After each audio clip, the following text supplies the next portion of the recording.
नमस्कार, जय जोहार।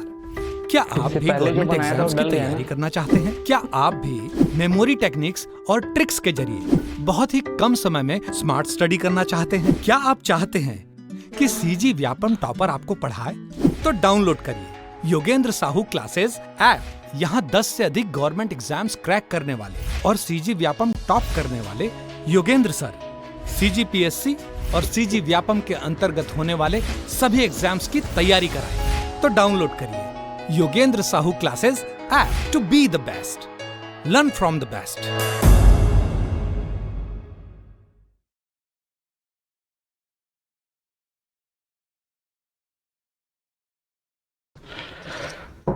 नमस्कार दोस्तों, आप सभी का स्वागत है योगेंद्र साहू ऑनलाइन क्लासेस में। मैं हूं आकाश चंद्राकर और करंट अफेयर की इस हमारी सीरीज में आज हम लोग इंडियन करंट अफेयर और इंटरनेशनल करंट अफेयर का दूसरा वीडियो करने वाले हैं।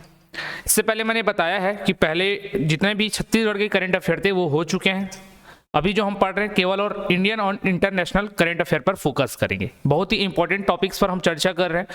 कुछ लोगों के कमेंट आते हैं शायद कुछ पॉइंट्स पर एरर है, तो वो एरर को मैं बताते हुए चलता हूँ, ठीक है? तो उसको आप लोग पढ़ते हुए चलना, या फिर उसके बाद भी अगर कुछ रह जाए तो हमारे और भी जो है योगेंद्र सर के द्वारा, तामिल सर के द्वारा theory wise objective wise current affair चल रहा है, उसको भी आप प्राथमिकता दे सकते हैं, ठीक है? ये हम लोग तीनों अलग अलग प्रकार से इसलिए करा रहे हैं ताकि कोई भी ऐसा चीज ना छूट जाए जो आपके हाल ही में होने वाले प्री का एग्जाम है उसमें आए और आपसे ना बने, ठीक है? इसलिए हम लोग सभी तरीके का प्रयास कर रहे हैं कि करंट अफेयर आपका किसी भी तरीके से ना छूटे, क्योंकि सिलेक्शन में ना आप इंडियन जीएस अच्छे से पढ़ लोगे, सीजी जीएस अच्छे से पढ़ लोगे, हो सकता है आर्थिक सर्वेक्षण भी पढ़ लो, लेकिन करंट अफेयर एक ऐसा पहलू रह जाता है जहां अगर किसी एक भी पैरामीटर को आपने नहीं पढ़ा है, नहीं टच किया है, तो क्वेश्चन नहीं बनते हैं। और उसमें डायरेक्ट ऐसा है कि ये तो आपको आता है, ये तो नहीं आता है, उसमें सोच विचार करके किसी के थ्रू जोड़कर ये कुछ याद नहीं आएगा। तो करंट अफेयर के सारी चीजों को इसलिए हम लोग अलग अलग तरीके से तैयारी कराते हुए चल रहे हैं। इस बुक के बारे में मैंने बता दिया है, एसके पब्लिकेशन एग्जाम क्रैकर का है, ठीक है? वीके द्विवेदी जी इसके राइटर हैं। तो आप अगर रायपुर के आसपास रहते हैं तो जो स्टोर है रायपुर में, वहां पर जाकर इसे परचेस कर सकते हैं सुरेश बुक डिपो से। और अगर किसी अदर स्टेट में अदर डिस्ट्रिक्ट में रहते हैं, दूसरे जिलों पर निवासरत हैं, तो वहां पर देखिएगा अगर इस नाम से मिलता है तो। अदरवाइज इनका ऑनलाइन भी चलता है, तो आप ऑनलाइन भी मंगा सकते हैं। अब पहले क्वेश्चन से शुरू करेंगे। आज का जो टॉपिक रहेगा हमारा 18वीं लोकसभा चुनाव 2024 के आंकड़े पर। बहुत ही इंपॉर्टेंट है। पिछले साल चुनाव हुआ था, प्री के एग्जाम के बाद चुनाव हुआ था, तो इस बार इसके पूछे जाने की पूरी पॉसिबिलिटी है। छत्तीसगढ़ का जो चुनाव था पहले हो चुका था, तो हो सकता है कि शायद उसके चुनाव के बारे में ना पूछे, लेकिन ये पूछेगा। तो देखो 18वीं नंबर की लोकसभा का चुनाव था। सबसे पहले तो कभी भी ऐसा आता है ना, एससीओ सम्मेलन हो गया, G20 का सम्मेलन हो गया, आसियान शिखर सम्मेलन हो गया।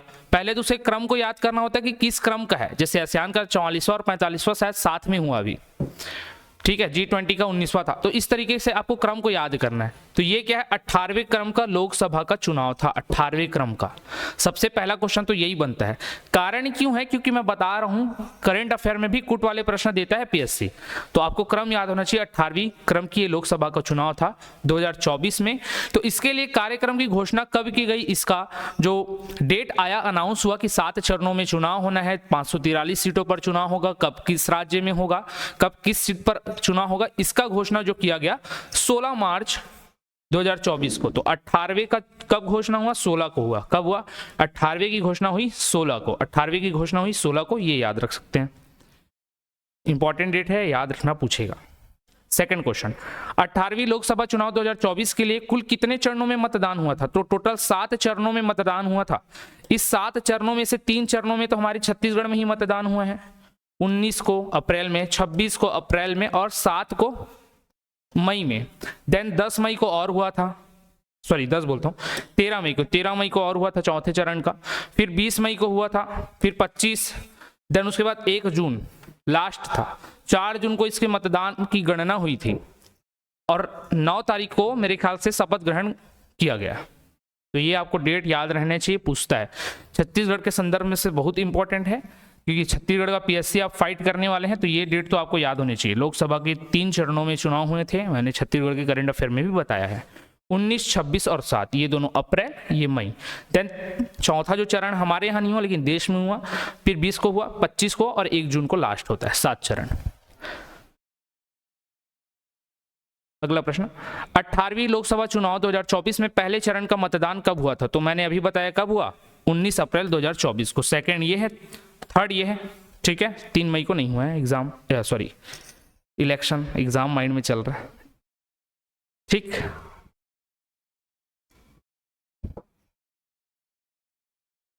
चलो अगला वही पूछा है कि दूसरे चरण का मतदान कब हुआ, तो 26 अप्रैल को हुआ। कितने सीटों पर फाइट किया गया था?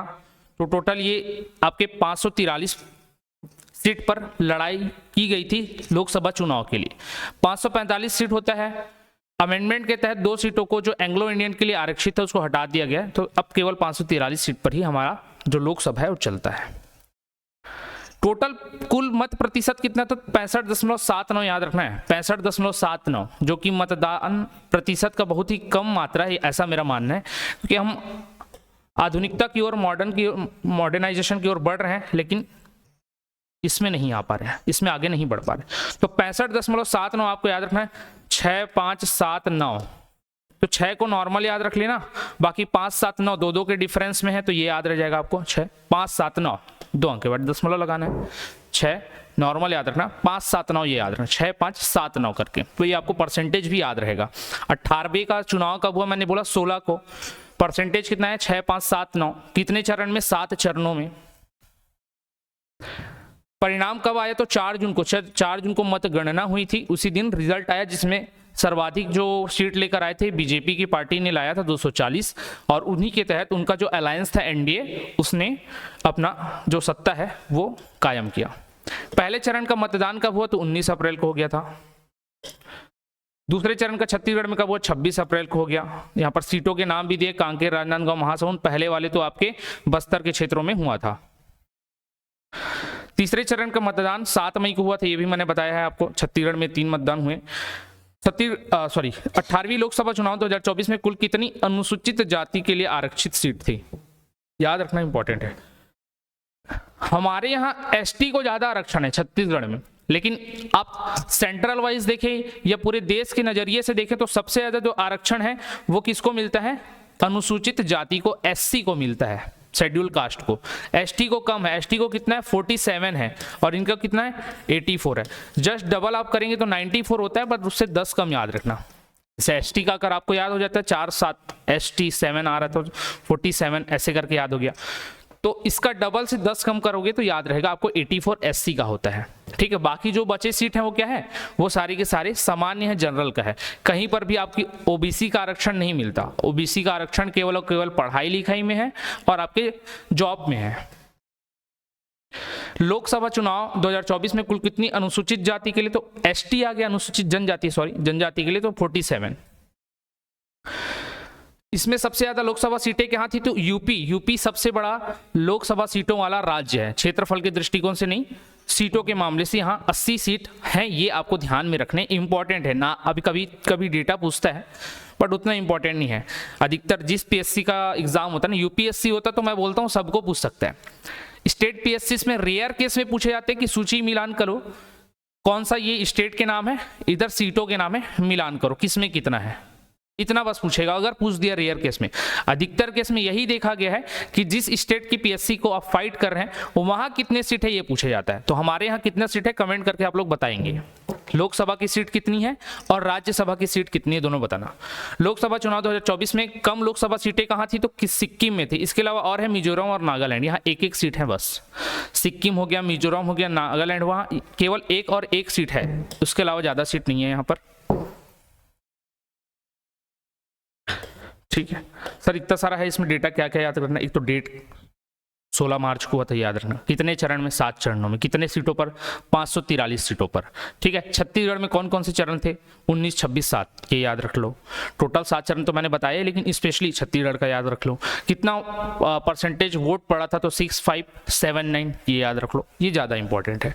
किसकी अभी सरकार चल रही है? तो तीसरी बार है ये, तीसरी बार नरेंद्र मोदी जी हमारे प्रधानमंत्री बने, तो ये तीसरे टर्म में एनडीए की सरकार चल रही है। 18वीं लोकसभा चुनाव 2024 में बिहार में कितनी लोकसभा सीटें, मैंने बोला नहीं ये कभी कभार पूछने वाले प्रश्न है, तो इसको केवल रीड करके चलना, 39।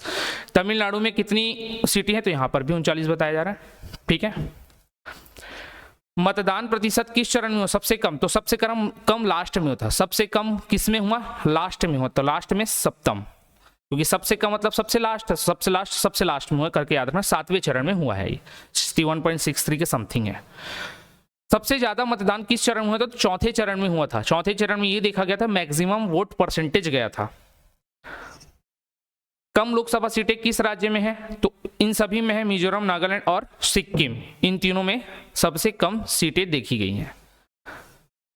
अब इसका टैग लाइन याद रखना बहुत ही इंपॉर्टेंट है ना, थीम्स पूछते हैं, किसी भी चीज का थीम पूछा जाता है। जैसे छत्तीसगढ़ के चुनाव का क्या था इस बार,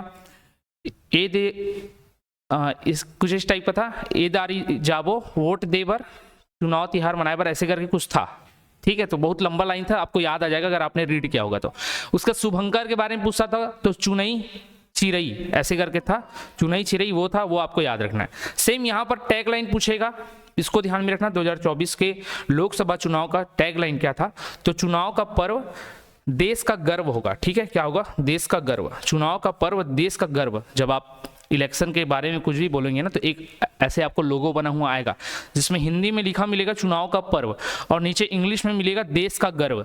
तो याद रखना, चुनाव का पर्व देश का गर्व किसका टैगलाइन है, 18वें लोकसभा का, ठीक। तो इस चुनाव का टैगलाइन है, इंपॉर्टेंट है, मैं बार बार बोल रहा हूं, टैगलाइंस पूछे जाते हैं। आगे है 18वीं लोकसभा चुनाव 2024 में सबसे ज्यादा सीटें किस पार्टी ने जीती, तो बीजेपी ने जीती थी, 240 सीटें जीती थी। इसके बाद शायद कांग्रेस का नंबर था 90 के आसपास। 18वीं लोकसभा चुनाव 2024 में सबसे कम सीटें किस पार्टी ने जीती, तो जनता दल ने, केवल एक जीता है, केवल एक सीट इन्होंने जीती है जनता दल ने, ठीक। ये सब नहीं पूछता, मैं बार बार बोल रहा हूं, बस इतना पूछेगा किसकी सरकार बनी है, कौन प्रधानमंत्री है, कौन से नंबर के प्रधानमंत्री बने हो, लगातार बने हैं कि नहीं बने हैं, किस नंबर का लोकसभा चुनाव था, कब घोषणा हुई थी, कितने चरण में हुआ, क्या परसेंटेज रहा, इतना ही पूछेगा। तो बार बार मैं उसको फोकस करा दिया हूं, तो आप ध्यान में रखेगा क्या आपके लिए इंपॉर्टेंट है। 18वीं लोकसभा चुनाव 2024 में कुल कितनी महिला सांसद चुनी गई हैं, तो 74। इससे पहले जब 2019 में हुआ था तो उस समय 78 लोग थे, तो इस बार 4 लोग कम आए, लेकिन फिर भी याद रखना है, इसको पूछता है डेटा को। मैक्सिमम कहां से आए, तो मैक्सिमम पश्चिम बंगाल से आए। पश्चिम बंगाल से कितनी महिला सांसद चुनी गई, 11। कितने, 11। तो पश्चिम बंगाल से 11 लोग आए थे, टोटल 74 लोग आए हैं। 18वीं लोकसभा चुनाव में सबसे बड़ी विजयी अंतर किस उम्मीदवार ने हासिल की, शंकर लालवानी, ये इंदौर से है, शंकर लालवानी इंदौर से हैं, 10 लाख से समथिंग अबोव के मार्जिन से इन्होंने जीता है। और सबसे ज्यादा इसी सीट पर अभी तक के जितने भी लोकसभा चुनाव हुए ना 18 बार, उसमें नोटा जो वोट है सर्वाधिक किसमें पड़ा है, तो इसी के सीट पर पड़ा है, इंदौर सीट पर, ठीक है। 18वीं लोकसभा चुनाव में राष्ट्रीय लोकदल किस राज्य से संबंधित है, तो ये उत्तर प्रदेश और राजस्थान, यहाँ की पार्टी है राष्ट्रीय लोकदल। लोकसभा चुनाव 2024 में सबसे ज्यादा महिला सांसद किस राज्य से चुनी गई, तो वेस्ट बंगाल से, पश्चिम बंगाल से चुनी गई, इंपॉर्टेंट याद रखना। टोटल कितने हैं, 11 लोग चुने गए और कुल 74 लोग।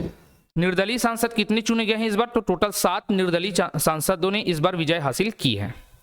सबसे कम उम्र के सांसद कौन बने, इंपॉर्टेंट है, याद रखना, बहुत इंपॉर्टेंट है, इनका नाम पूछा जाएगा, सांभवी चौधरी इनका नाम है, सांभवी चौधरी, मेरे ख्याल से बिहार की हैं ये, शायद से बिहार की हैं, ठीक है, समस्तीपुर बिहार। तो सांभवी चौधरी के बारे में पूछेगा भैया, इंपॉर्टेंट है, सबसे कम उम्र की क्या है, ये सांसद बनी है, सबसे कम उम्र की, शायद से 25 साल ही है इनका उम्र, और यही तो एक क्वालिफिकेशन है लोकसभा सांसद बनने के लिए, मिनिमम आयु कितनी हो, 25 वर्ष की हो, और इसी के उम्र में ही, इतने ही उम्र में वो क्या बन गई, सांसद बन गई, तो पूछना लाजमी है। अगला प्रश्न है, सबसे अनुभवी सांसद कौन थे इस बार, वीरेंद्र कुमार थे इस बार के चुनाव में सबसे अनुभवी सांसद, जो लगातार या कैसे भी हो 8 बार चुनकर ये आए हैं, ठीक है। और देखो इस बार का जो प्रोटेम स्पीकर थे भर्तृहरि महताब जी थे, वो पहली बार चुन के आए हैं। नियम ये कहता था कि जो सबसे सीनियर मोस्ट मेंबर होता है उसको क्या करते हैं, प्रोटेम स्पीकर बनाया जाता था, लेकिन वैसा अब कंपलसरी नहीं हो गया है, किसी को भी बनाया जा सकता, तो ये ध्यान में रखना। जो पढ़ते आते थे उस पर ये एक तरीके का क्या है, प्रश्न चिन्ह खड़ा होगा आपके मन में, इसलिए मैं पहले से बता दे रहा हूँ। सबसे अधिक नोटा वोट किस सीट पर पड़े हैं? तो इंदौर। इसी पर ही सर्वाधिक अंदर से भी विजय हासिल किया गया है, किसके द्वारा? शंकर लालवानी के द्वारा। 18वीं लोकसभा के स्पीकर कौन चुने गए हैं? तो स्पीकर चुने गए हैं ओम बिरला। ये इनका लगातार दूसरा क्रम का स्पीकर का पद है। इससे पहले 2019 में भी ये चुने गए थे और अभी 2024 के लिए भी इनका चयन किया गया है। लोकसभा अध्यक्ष का कार्यकाल कितने वर्ष का होता है? 5 साल का होता है। जब तक लोकसभा का टेन्योर होगा तब तक लोकसभा का अध्यक्ष अपने पद पर रहेगा। इसको हटाया भी जा सकता है, उसके लिए सदस्यों की सहमति चाहिए, उसके ऊपर इनके ऊपर फिर आगे प्रक्रिया चलती है। प्रोटेम स्पीकर के रूप में किसे नियुक्त किया गया? भर्तृहरि मेहताब को बताया हूं कि ये उड़ीसा से चुने गए हैं, ठीक है, याद रखना। लोकसभा अध्यक्ष का मुख्य कर्तव्य क्या है? तो सदन की कार्यवाही का संचालन करना। सिंपल सा, आपने पॉलिटी पढ़ा होगा, लोकसभा स्पीकर के बारे में सारे आर्टिकल्स, सारे कार्यों को देखा होगा, तो ये उनके कार्य होते हैं। लोकसभा अध्यक्ष की अनुपस्थिति में कौन कार्यवाही का संचालन करता है? तो उपाध्यक्ष करता है। 2, 3, 4, 5 लोगों का नाम एक लिस्टेड रहता है, अध्यक्ष नहीं है, उपाध्यक्ष करेगा, सेकंड नंबर का और कोई पर्सन रहेगा। और उन 4-5 दिए गए नाम में से भी कोई अवेलेबल नहीं रहा, ऐसा केस बन गया तो अपने बीच में से किसी एक को उस दिन बना दिया जाता है। लोकसभा अध्यक्ष का चुनाव किसके द्वारा किया जाता है? तो लोकसभा सदस्यों के द्वारा। जब प्रथम सत्र का आयोजन किया जाता है तो उस दिन प्रोटेम स्पीकर जो है सबसे पहले इसी को शपथ दिलाएगा, ये आकर बैठ जाएगा, देन ये बाकी लोगों को फिर वहां पर शपथ दिलाते हैं। आगे, लोकसभा अध्यक्ष को पद से हटाने के लिए कौन सी प्रक्रिया अपनाई जाती है? तो संसद में विशेष प्रस्ताव लाया जाता है। संसद में विशेष प्रस्ताव लाए जाएंगे कि हाँ, हमें इनको हटाना है। कारण भी बताना पड़ता है। कारण ये रह सकता है कि उन्होंने क्या किया हो, जो संविधान है उसकी अवहेलना की हो या उनके जो कार्यों को उल्लंघन किया हो। जैसे संसदीय रूप से प्रॉपर उनको दोनों पक्षों और विपक्षों को समान तरीके से ट्रीट करना है। उसमें अगर कुछ होता है कि एक पक्ष पर ज्यादा वो जोर दे रहे हो तो उस केस में इन पर लाया जा सकता है। भर्तृहरि मेहताब किस राज्य से हैं? तो ओडिशा राज्य से हैं, ये ध्यान में रखना है। लोकसभा अध्यक्ष के रूप में ओम बिरला की नियुक्ति किस वर्ष हुई थी? तो पिछले को पूछ रहे तो 2019 में हुई थी। वर्तमान में 2024 में भी यही हमारे क्या है? लोकसभा अध्यक्ष हैं, ठीक है। तो ये याद रखना इंपॉर्टेंट। मैंने क्या क्या बताया? 18वीं लोकसभा का चुनाव था, कब हुआ? 16 को हुआ, 16 मार्च को इसकी घोषणा हो गई थी। इसके चुनाव कितने चरणों में हुए? 7 चरणों में हुए। कितने पद पर लड़ा गया? 543 पद पर लड़ा गया। टोटल कितने मतदान हुए? तो 6579 याद रखना, मैंने बोला 2 अंक के बाद दशमलव लगा दो। सबसे कम वोट परसेंटेज 7वें में गया, सबसे ज्यादा बीचों बीच 4थे में गया। छत्तीसगढ़ में कितने चरण में हुए? 3 चरण में हुए। 19, 26, 7। शुरू के 2 अप्रैल है, देन 7 वाला मई है, ये याद रखना है आपको। इसमें याद रखना सर्वाधिक महिला किस राज्य से चुनी गई सांसद के रूप में? पश्चिम बंगाल। टोटल कितने? 74। इससे पहले कितने थे? 78। तो इस बार 4 नंबर घटा है, ठीक है। सर्वाधिक जो जीता था सीट बीजेपी था, ठीक है, और उसी की क्या हुई? रूलिंग गवर्नमेंट बनी है। पूछा जाएगा कि प्रोटेम स्पीकर कौन बने थे? भर्तृहरि मेहताब बने थे। कहाँ के हैं? उड़ीसा के हैं।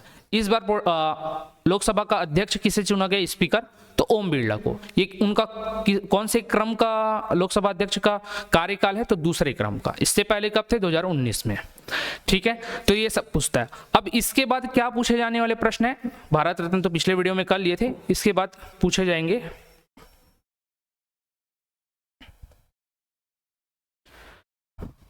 मंत्री परिषद के बारे में। चुनाव तो देख लिया हम लोगों ने, मंत्री परिषद भी देख लेते हैं भाई, ठीक है। चुनाव हो गया, अब चुनाव बनने के बाद मंत्री परिषद के बारे में हम लोग समझते हैं। ये अब मंत्री परिषद में ना इतना बड़ा मंत्री परिषद होगा क्योंकि 12% लोगों को लिया जाता है, बहुत ज़्यादा हो जाता है संख्या में। आपको हर किसी का नाम याद नहीं रखना है, यहाँ सारे नाम दिए गए होंगे। मैं जिसको बताऊंगा कि किस मंत्रालय का या किस विभाग को किस मंत्री को दिया गया है वो आपके लिए ज़्यादा इंपॉर्टेंट रहेगा।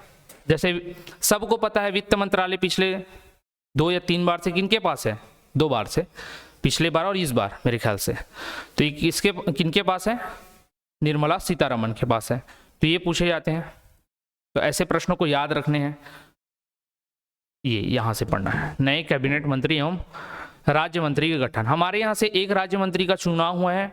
मोस्ट आईएमपी क्वेश्चन रहेगा इस बार के प्री के लिए। प्री में नहीं आया तो एसआई में पूछेगा, एसआई में नहीं आया तो एग्जाम कैलेंडर आ गया, उसमें किसी एग्जाम में पूछेगा। लेकिन तोखन साहू का नाम आना तय है। तो तोखन साहू हमारे राज्य से चुने गए एकमात्र राज्य मंत्री हैं जिसमें कैबिनेट में शामिल किया गया है। किस विभाग से हैं? तो आवास एवं शहरी मामले का राज्य मंत्री उनको चुना गया। क्या स्वतंत्र प्रभार में है? नहीं है। स्वतंत्र प्रभार के लिए केवल 5 लोगों को चुना है, उनमें इनका नाम नहीं है। स्वतंत्र प्रभार अलग चीज होता है भैया, ये भी ध्यान रखने वाली बात है। पहले प्रश्न से शुरुआत करते हैं। श्री नरेंद्र मोदी के नेतृत्व में नए मंत्रिमंडल शपथ ग्रहण समारोह कब हुआ? तो ये 9 जून 2024 को हुआ। मैंने बोला 16 को क्या हुआ? चुनाव की घोषणा। कौन से नंबर का? 18वें नंबर का। ठीक है। मतदान की गणना कब हुई? 4 जून को। और शपथ ग्रहण समारोह कब हो गया? 9 जून को। याद रखना ये डेट इंपॉर्टेंट है, शपथ ग्रहण के बारे में पूछा जाता है। फिर है राजनाथ सिंह को कौन सा मंत्रालय सौंपा गया? पिछले बार भी ये रक्षा मंत्रालय में थे, इस बार भी ये रक्षा मंत्रालय में है। लेकिन इससे पहले, रक्षा मंत्रालय से पहले जब 2014 में पहली बार ये सरकार में आए, तब इनको गृह मंत्रालय सौंपा गया था। तो याद रखना रक्षा मंत्रालय राजनाथ सिंह को। तो राजा ही क्या करता है? सबकी रक्षा करता है, तो राजा से रक्षा मंत्रालय याद रखेंगे। अमित शाह के पास कौन से मंत्रालय हैं? तो अमित शाह के पास, इनके पास है गृह मंत्रालय और सहकारिता। अब देखो मैं जितने का नाम पढ़ाऊंगा वो इंपॉर्टेंट, अगर आपको उसके अलावा ना याद आए, प्रधानमंत्री मोदी का ऑप्शन में दिखे ना मारना, क्योंकि कहीं भी किसी भी राज्य के मुख्यमंत्री और किसी भी देश नहीं बोल सकते, हम हमारे देश का बात कर लेते हैं, देश का प्रधानमंत्री के पास वो सभी मंत्रालय रहते हैं जो मंत्रालय किसी अन्य मंत्री को ना दिया गया हो। जैसे कि परमाणु ऊर्जा वाला है, वो तो डेफिनेटली श्योर रहना आपकी हमेशा वो किसको दिया जाएगा? प्रधानमंत्री के हाथों में रहेगा।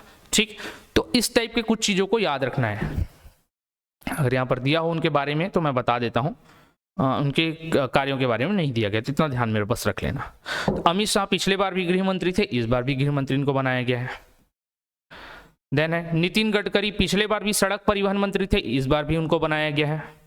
जेपी नड्डा, ये पहले अध्यक्ष थे, इस बार इनको शासन में शामिल किया गया और क्या किया गया? स्वास्थ्य और परिवार कल्याण, क्या स्वास्थ्य और परिवार कल्याण के मंत्री के रूप में इनका चयन किया गया। किनका? जेपी नड्डा। तो बचपन में हम लोग क्या खाते थे? नड्डा खाते थे। तो बाहर का चीज नड्डा नहीं खाना, अभी भी कोई खाता होगा तो छोड़ देना। नड्डा खाने से क्या होता है? स्वास्थ्य पर बुरा प्रभाव। तो स्वास्थ्य और परिवार, खैर खाते हो, मैं भी खाता हूं, बट याद रखना, ठीक है। स्वास्थ्य और परिवार कल्याण नड्डा से याद रखना। बचपन में अगर रो रहे हो तो एक नड्डा देने से बच्चा क्या हो जाता था? शुभ, शांत। फिर शिवराज सिंह चौहान को कौन सा मंत्रालय आवंटित हुआ है? ये इस बार इनको शामिल किया, हाँ इस बार इनको शामिल किया गया है। इस बार इनका मंत्रालय है किसान कल्याण एवं कृषि मंत्रालय। तो कृषि और किसान कल्याण इनका विभाग है, किनका? शिवराज सिंह का। कैसे याद हो जाएगा? इनका नाम ना आप कई सालों से पढ़ते आ रहे हो, एमपी के क्या थे? सीएम थे। और एमपी एक एग्रीकल्चरल स्टेट है, ठीक है। वहाँ ज़्यादा, हमारे छत्तीसगढ़ में तो बहुत ज़्यादा इंडस्ट्रीज भी है, वहाँ उतनी नहीं है। यहाँ दलहन फसलें, दाल, सोयाबीन, सोया प्रदेश भी बोलते हैं। तो कृषि के क्षेत्र में ज़्यादा काम करते थे, करके क्या बना दिए? कृषि मंत्रालय या कृषि मंत्री बना दिए इनको।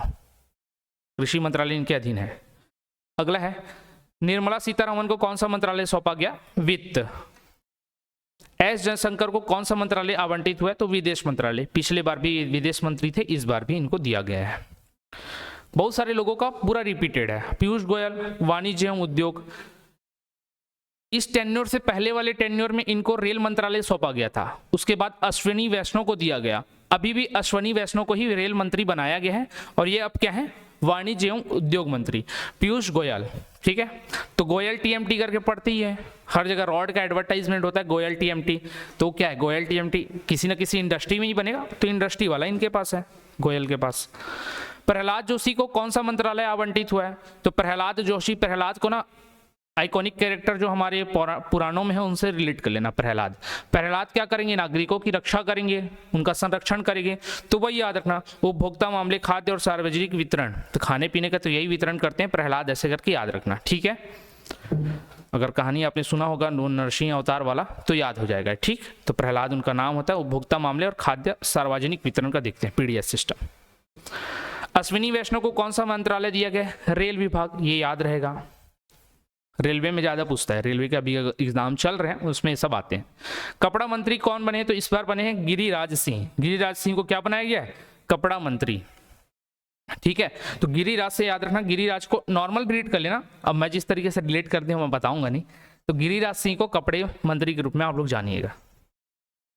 मनोहर लाल खट्टर को कौन सा मंत्रालय दिया गया? ऊर्जा, आवास एवं शहरी विकास। मैंने बोला हर मंत्री का नाम याद नहीं रखना है, स्पेशली जो बड़े बड़े मंत्रालय को होल्ड करते हैं उनका नाम याद रखना होता है। तो मनोहर लाल खट्टर ऊर्जा आवास और शहरी विकास, ऊर्जा आवास और शहरी विकास।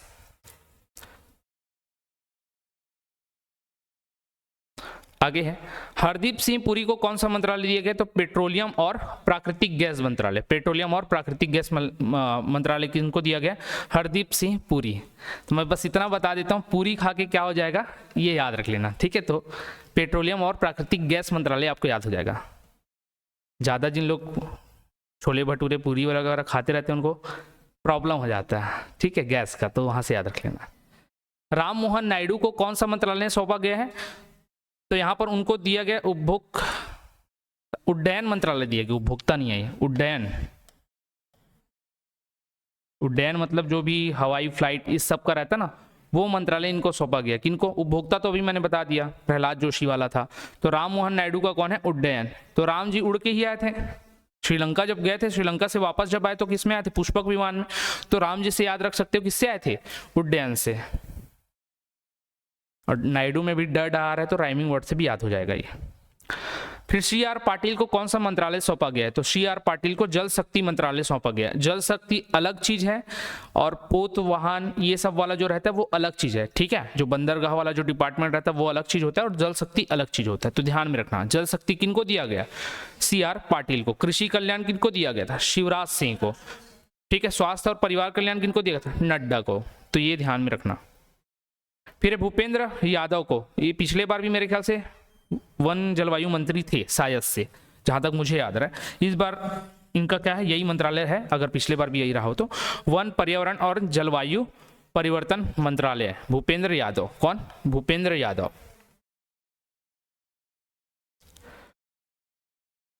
अगला प्रश्न देखते हैं।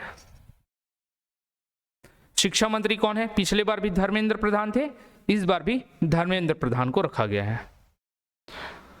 जी किशन रेड्डी को कौन सा मंत्रालय सौंपा गया? तो कोयला एवं खनन दिया गया इनको। किनको? जी किशन रेड्डी को। जुएल उरांव, नाम में ही उरांव शब्द आ रहा है। उरांव कौन सा होता है? जनजाति होता है, तो इनको आदिवासी मंत्रालय या जनजाति मामलों के संबंधित इनको मंत्रालय दिया गया है। तो याद रहेगा, उरांव आदिवासी में आता है। देन है, कितने राज्य मंत्री को स्वतंत्र प्रभार? मैंने बोला राज्य मंत्री दो टाइप के आपके होंगे, एक जो रहेगा किसी मंत्रालय के अधीन राज्य मंत्री रहेंगे और एक रहेंगे स्वतंत्र प्रभार अपना रखेंगे। तो इस बार 5 लोगों को रखा गया है, यहाँ पर नाम भी दिए गए हैं। इंद्रजीत सिंह, जितेंद्र सिंह, प्रताप राव जाधव, अर्जुन राम मेघवाल और जतेंद्र चौधरी। नाम याद नहीं रखने, नहीं नंबर याद रखना है। ये रेयर केस है, जब किस्मत बुरी हो ना तो ऐसे प्रश्न आते हैं, और ये आपकी बुरी नहीं होगी, जितने की भी एग्जाम देने बैठेंगे सबकी बुरी होगी, क्योंकि ऐसे प्रश्नों का कोई अंदाजा भी नहीं लगा सकता। बट फिर भी एक बार मैंने पढ़ा दी है, रीड करा दिया, तो आपको माइंड में रहेगा कि 5 लोग थे। नाम रेयर केस है। राज्य मंत्री स्वतंत्र प्रभार इंद्रजीत सिंह को कौन सा मंत्रालय सौंपा गया? तो सांख्यिकी और कार्यक्रम क्रियान्वयन मंत्रालय, ठीक है। सांख्यिकी वही जो आपके आर्थिक सर्वेक्षण के लिए डेटा प्रस्तुत करता है, तो उस मंत्रालय की क्या है? स्वतंत्र प्रभार राज्य मंत्री है। राज्य मंत्री जितेंद्र सिंह को कौन सा मंत्रालय? तो विज्ञान और प्रौद्योगिकी मंत्रालय दिया गया है। तो जितेंद्र, इंद्र को याद रखना, इंद्र इतने बड़े देवों के देवता हैं, उनको हम लोग क्या बोलते हैं? इंद्रदेव को हाँ, मतलब देवराज, देवराज बोलते ना। हाँ, तो देवराज है, तो भैया देवराज है, तो विज्ञान और जो साइंस एंड टेक्नोलॉजी का उनके पास क्या होगा? नॉलेज होगा। ये ध्यान में रख लेना, तो ऐसे रिलेट कर लेना, पूछेगा नहीं, इतना कंफर्म हूं मैं। पढ़ा क्यों रहे हो? क्वेश्चन है तो पढ़ा दे रहा हूं। तोखन साहू को ये पूछेगा, इसकी गारंटी है, ठीक है। तो ये आवास एवं शहरी मामले के राज्य मंत्री इनको बनाए गए। कौन से राज्य के हैं? छत्तीसगढ़ से। किस क्षेत्र से हैं? बिलासपुर। तो बिलासपुर संसदीय क्षेत्र से इन्होंने चुनाव लड़ा था और जीत हासिल की है, तो इनका क्षेत्र पूछेगा, याद रखना। राज्य मंत्री अर्जुन राम मेघवाल को कौन सा मंत्रालय? तो कानून और न्याय दिया गया है। तो अर्जुन और राम दोनों मिलकर क्या करते हैं? न्याय करते हैं, तो न्याय से याद रख लेना। वहां राम वाला अलग था, उड्डयन, ठीक है, ये राम अलग है, अर्जुन के साथ आ रहा है। राज्य मंत्री प्रताप राव जाधव को कौन सा मंत्रालय सौंपा गया? तो आयुष मंत्रालय सौंपा गया है, याद रख लेना, ठीक है। तो मैंने बताया स्पेशल आपको जो मेजर बड़े बड़े जो मंत्रालय हैं, जैसे कि मैंने बताया आपको रेलवे का पूछेगा, वित्त का पूछेगा, सड़क परिवहन पूछेगा, रक्षा मंत्रालय पूछेगा, वित्त गृह मंत्रालय किनका है वो पूछेगा, विदेश मंत्रालय किनका है ये पूछेगा। तो ये मैक्सिमम मेजर चीजें उसको पूछ लेता है। और क्या पूछ सकता है, जैसे फूड इंस्पेक्टर वगैरह जैसा एग्जाम होता था ना पिछले 5 सालों में, अगर 2 बार एग्जाम हुआ तो हर बार पूछा गया था कि खाद्य मंत्री कौन थे, तो खाद्य मंत्री का आप नाम नहीं याद रखेंगे, प्रहलाद जोशी करके। तो इस प्रकार की चीजें पूछी जाएंगी। बाकी जो एक्स्ट्रा मंत्रियों के नाम है आप एक बार भी रीड करेंगे, अगर मैंने रिलेट कराया है तो आपको याद रह जाएगा। ठीक है, चलिए। तो मेरे ख्याल से चुनाव और मंत्रियों के नाम आपको याद हो गए होंगे। एक छोटा सा टॉपिक और कर लेते हैं ताकि थोड़ा नयापन लगे। एक ही प्रकार के टॉपिक को पढ़ के थोड़ा सा मन उबता है। भारत रत्न तो कर लिए थे हम लोगों ने। 16वें वित्त आयोग का गठन सरल है, ज्यादा कुछ क्वेश्चन बनता नहीं है वित्त आयोग से। कौन से नंबर का वित्त आयोग चल रहा है, 16वें नंबर का चल रहा है। क्रम बहुत इंपॉर्टेंट है, बार बार मैं बोलता हूं। कौन अध्यक्ष है, अरविंद पनगड़िया जी हैं, अभी भी इनके अध्यक्ष हैं अरविंद पनगड़िया जी। 16वें वित्त आयोग में कुल कितने सदस्य हैं, 5 सदस्य। एक अध्यक्ष होता है और 4 अन्य सदस्य होते हैं। सभी को मिलाकर टोटल 5 सदस्य की काउंटिंग होती है। कार्यकाल सबका 5 साल का होता है। श्री अजय नारायण झा का पद क्या है, तो भैया मैंने आपको बता दिया, उस समय सदस्य थे। ये तो सदस्य होंगे तो पूर्वकालिक सदस्य होंगे। तो अभी ये पूर्वकालिक सदस्य जो 15वां वित्त था उनके समय इनकी सीटिंग थी। संविधान के किस अनुच्छेद के तहत, तो 280 280 में क्या है, इनके बारे में वित्त आयोग के गठन के बारे में दिया गया है। फिर आगे है वित्त आयोग के सदस्यों का चयन किसके द्वारा किया जाता है, राष्ट्रपति करते हैं। राष्ट्रपति इनका चयन करते हैं। किनको करते हैं और कि क्या कार्य रहता है इनका, तो वो व्यक्ति जो वित्तीय क्षेत्र का अच्छा जानकार होता है, पहली बात उनको रिक्वायरमेंट लिया जाता है कि हाँ इनको रखना है सदस्यों में या फिर अध्यक्ष के रूप में। कार्य क्या रहता है, केंद्र और राज्य के बीच वित्तीय संबंधों की समीक्षा करना। ये क्या करेगा, जैसे केंद्र का ये वित्त आयोग है, राज्य में भी वित्त आयोग होता है। केंद्र का वित्त आयोग जितने भी कॉर्पोरेट टैक्स आते हैं, अलग अलग प्रकार के टैक्स आते हैं, उनको राज्यों में कैसे कैसे आवंटित करना है कौन बताएगा, ये वित्त आयोग। सेम जब राज्य वित्त आयोग का गठन होता है तो उसमें राज्य के जितने भी टैक्स हैं उनको ग्राम पंचायतों को, नगरीय निकायों को कैसे बांटना है, ये कौन बताता है, राज्य वित्त आयोग बताता है। तो स्पेशली वित्त आयोग का काम यह है टैक्स का बंटवारा, इतना बस याद रखना है। अगर केंद्र हो गया तो केंद्र और राज्य का, राज्य का हुआ तो राज्य और नगरीय निकायों में या और पंचायतों में। वित्त आयोग का कार्यकाल कितने वर्षों का होता है, 5 वर्षों का। ठीक है। सौम्य क्रांति घोष का पद क्या है, तो सौम्य क्रांति पूर्वकालिक सदस्य थी, ये भी याद रख लेना। ठीक। वित्त आयोग की सिफारिशों का पालन कौन करता है, तो केंद्र सरकार करता है, क्योंकि डिवाइड किनको करना है, केंद्र सरकार को करना है।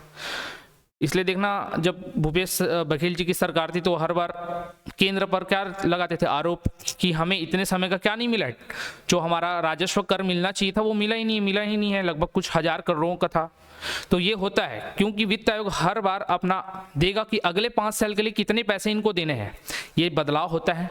अगर हमारा स्टेट ग्रोविंग राज्य है और अच्छे से ग्रो कर चुका है तो शायद पैसे कम है, लेकिन बिहार जैसा राज्य पिछड़ा हुआ है या फिर और कोई ऐसा नॉर्थ ईस्ट के राज्य जो पिछड़े हुए, उनको पैसा ज़्यादा जाता है। तो ये डिपेंड करता है कि इनके ऊपर, वित्त आयोग के ऊपर। ये समीक्षा करते हैं पूरे देश में क्या चल रहा है।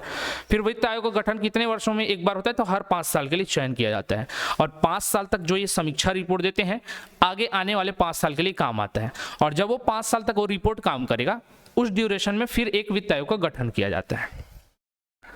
ठीक है।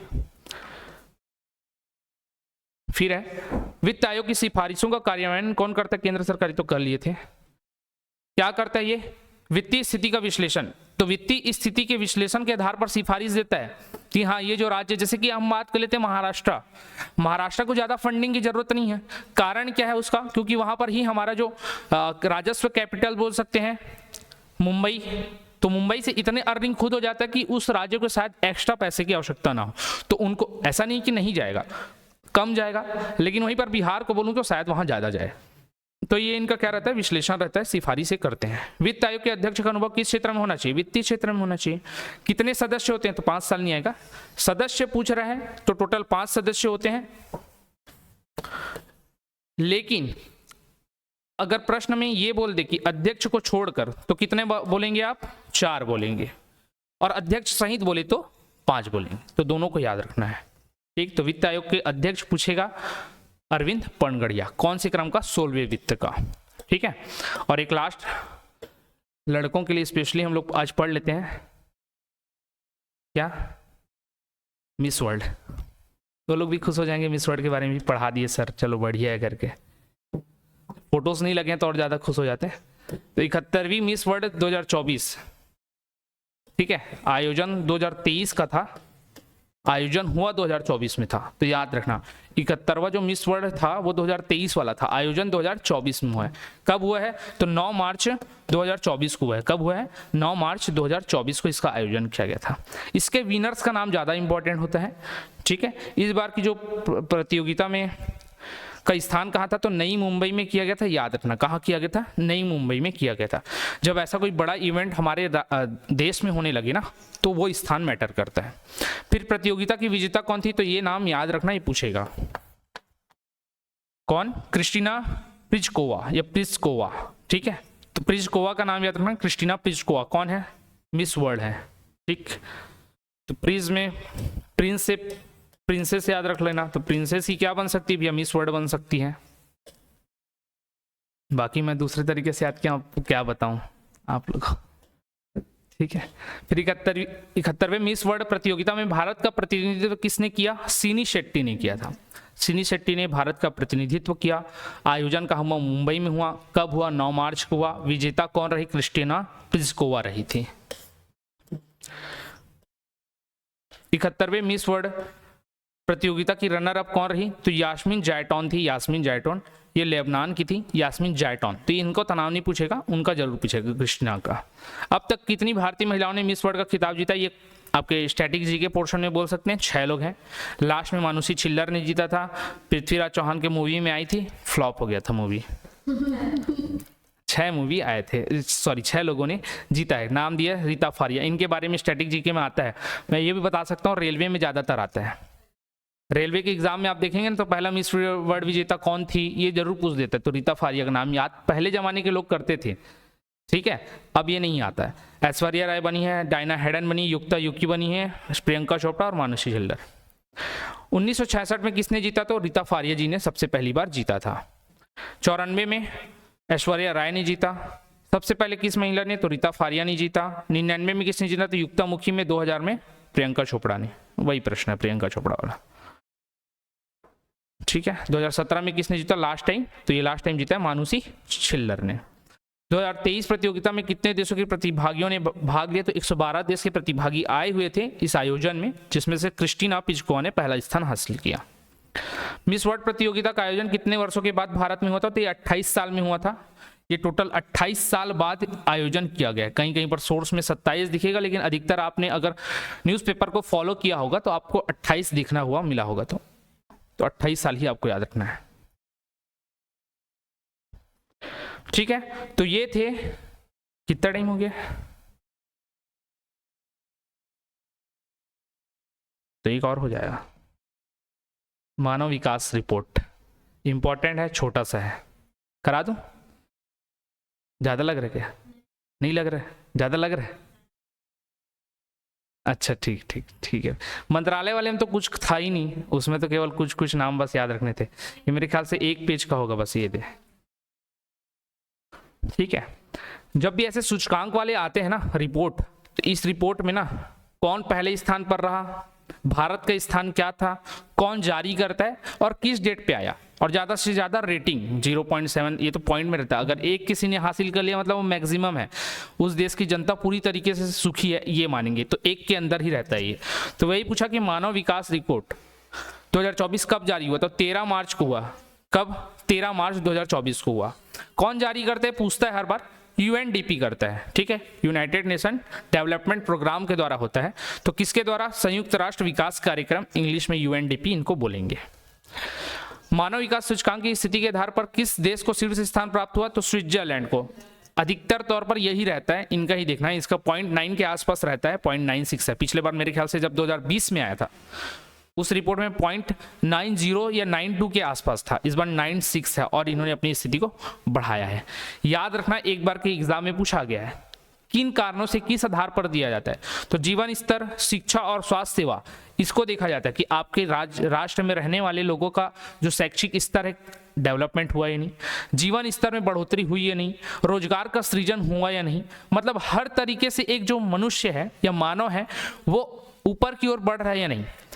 धीरे धीरे किसी स्टेट पर हमारा जो देश है कभी ऊपर जाता है और कभी नीचे आता है, लेकिन कभी भी 100 के अंदर अभी तक तो हासिल नहीं किया, जहां तक जब से मैं देख रहा हूं। तो ये याद रखना जीवन प्रत्याशा, शिक्षा और प्रति व्यक्ति आय, ये 3 आधार हैं जीवन प्रत्याशा, जो कि उनके वेबसाइट पे मिलता है। जीवन प्रत्याशा, शिक्षा और प्रति व्यक्ति आय, तो ये तीनों याद रखना, ठीक है। इसमें पूछा गया कि मानव विकास सूचकांक के अनुसार उच्च मानव विकास वाले देशों की श्रेणी में कौन से देश आते हैं। तो एक पॉइंट होता है आपका 0.7 से अगर ऊपर है, 0.7 से अगर ये ऊपर है, ऊपर तो ये 1 तक जा सकता है, मैंने बोला 0.9 में तो खुद स्विट्जरलैंड बैठा है पहले स्थान पर। तो 0.7 से अगर ऊपर जा रही है ग्राफ में उनकी रेटिंग्स, तो उसको क्या बोलेंगे हम लोग, उच्च मानव विकास वाले श्रेणी में रखते हैं, उच्च मानव विकास वाले श्रेणी में रखते हैं, ठीक। भारत का मानव सूचकांक 2022 में कितना था, तो ये 0.644 है, 0.644 है। 22 की रिपोर्ट के आधार पर हम लोग पढ़ रहे हैं अभी। स्थान क्या था, 134वां था, ये याद रखना भैया, 134वें स्थान पर है। हम आ तो सकते हैं 7 से ऊपर, लेकिन अभी तक आ नहीं पाए हैं। मानव विकास सूचकांक 2022 में भारत की रैंकिंग क्या थी, 134वीं। 2021 में मानव विकास सूचकांक में भारत की रैंक क्या थी, तो ये 21 वाला आप स्किप कर सकते हैं, बट फिर भी 135 याद रख लें, ठीक। 134 वाला हाल फिलहाल का पूछेगा। मानव विकास सूचकांक 2022 में किस देश को सबसे निचला स्थान प्राप्त हुआ, तो सोमालिया को हुआ है। किसको हुआ है, सोमालिया को। पहला स्थान किसका था, स्विट्जरलैंड का पूछेगा। 0.9 बस याद रखना, याद रह जाएगा। हमारा 0.644। मानव विकास सूचकांक 2022 के अनुसार भारत को किस श्रेणी में वर्गीकृत किया गया है, तो मध्यम मानव विकास, क्योंकि उच्च श्रेणी से जस्ट नीचे हैं हम लोग, तो मध्यम मानव में आते हैं। फिर मानव विकास सूचकांक में चीन की रैंक क्या थी, तो 75 है इनकी रैंकिंग। रूस की रैंकिंग कितनी थी, तो 56 है। अत्यधिक उच्च मानव विकास वाले देशों का स्कोर क्या रहता है, क्या होता है, तो 0.7 से अधिक होता है, सीधा सीधा। तो 0.7 से 0.799 इसमें लिखा हुआ है। इसमें 0.8 और उससे अधिक भी है बोल रहा है। अच्छा, अत्यधिक उच्च मानव, केवल उच्च मानव था, ये अत्यधिक उच्च है। पता नहीं लोग कैसे ही होते होंगे। मानव विकास सूचकांक 2022 में 5 देशों में शामिल नहीं है। कौन शामिल नहीं है, तो भारत शामिल नहीं है। हम लोग तो किस नंबर पे हैं, 134, ठीक है। तो ये था आपका क्या, मानव विकास सूचकांक। क्या पूछेगा बार बार मैं बता देता हूँ। मानव विकास सूचकांक से पूछेगा कब जारी हुआ, 13 मार्च, याद रख लेना। कौन पहले स्थान पर था, स्विट्जरलैंड। भारत की स्थिति क्या थी, 134, ठीक है, ये ध्यान में रखना। हमारा पॉइंट क्या था, 0.644 था। किसके द्वारा दिया जाता है, यूएनडीपी के द्वारा दिया जाता है।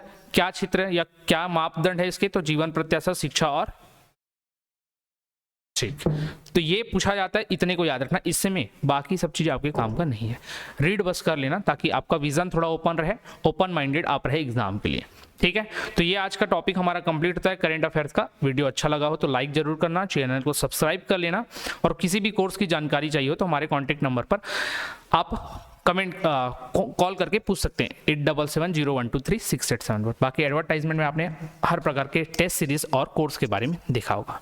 तो मिलते हैं नेक्स्ट वीडियो के साथ, तब तक के लिए आप सभी का धन्यवाद।